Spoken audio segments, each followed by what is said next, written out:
Évangile de Jésus-Christ selon saint Jean. C'est après la mort de Jésus, le soir venu, en ce premier jour de la semaine, alors que les portes du lieu où se trouvaient les disciples étaient verrouillées par crainte des Juifs. Jésus vint, et il était là au milieu d'eux. Il leur dit, « La paix soit avec vous. » Après cette parole, il leur montra ses mains et son côté. Les disciples furent remplis de joie en voyant le Seigneur. Jésus leur dit de nouveau, « La paix soit avec vous. De même que le Père m'a envoyé, moi aussi je vous envoie. » Ayant ainsi parlé, il souffla sur eux et leur dit, « Recevez l'Esprit Saint. À qui vous remettrez ses péchés, ils seront remis. À qui vous maintiendrez ses péchés, ils seront maintenus. » Acclamons la parole de Dieu. Louange à toi, Seigneur Jésus. Pour consoler les cœurs accablés de souffrance, j'exulte de joie en Dieu mon Sauveur. L'Esprit de Dieu repose sur moi. À tous nos chers abonnés de 3 minutes d'évangile, chers frères et sœurs dans le Seigneur, nous sommes arrivés à l'accomplissement, le jour de la Pentecôte. C'est le jour où la plénitude de l'amour, de la vie nous est donnée. Le Père, en Jésus, ne pouvait pas nous donner plus que cela. Il nous a donné tout lui-même. La liturgie de cette solennité de la Pentecôte nous présente la première apparition de Jésus ressuscité aux disciples selon l'évangile de Jean. Nous trouvons les disciples enfermés chez eux, ou plutôt en eux-mêmes, par peur. La peur est un sentiment qui bloque, paralyse, enterre, fait douter. C'est une communauté blessés.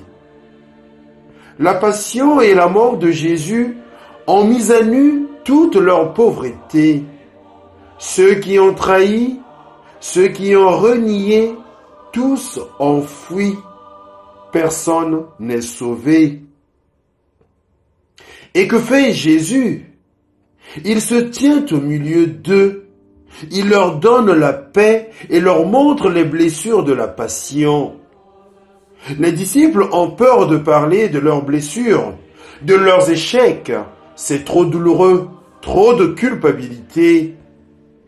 Si les autres connaissent tes fragilités, t'aimeront-ils encore? Jésus, non. Ces blessures, comme les nôtres, lorsqu'elles ont accepté et apaisé, ne font plus souffrir.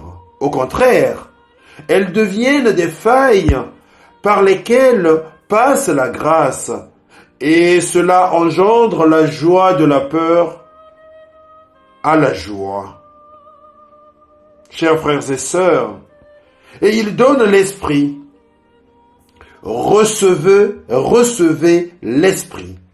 Seul l'Esprit Saint reçu génère ce changement et rend les disciples non seulement apaisés avec eux-mêmes et avec les autres et pardonnés, mais surtout capables de pardonner. Quiconque vous pardonnera sera pardonné. Ainsi donc, l'Esprit Saint est fondamental pour chacun de nous. Sans lui, personne ne peut dire que Jésus est Seigneur. Sans lui, nous ne parviendrons pas à la vérité tout entière. Et sans lui, nous ne pourrons jamais proclamer la bonne nouvelle avec courage. Nous avons besoin de l'Esprit Saint comme de l'air. Sans lui, nous mourrons. Demandons-le chaque jour avec confiance et foi, persuadés qu'il nous sera accordé pour que nous soyons capables d'aimer comme lui nous a aimés, capables d'aimer à partir de Dieu. En ce dimanche de la solennité de Pentecôte, ensemble avec l'équipe donc liturgique, nous vous invitons de partager, de commenter et de liker cette page YouTube de 3 minutes d'évangile afin que cette parole soit propagée partout sur la planète. À tous et à toutes, bonne fête de la Pentecôte. Le Seigneur soit avec vous.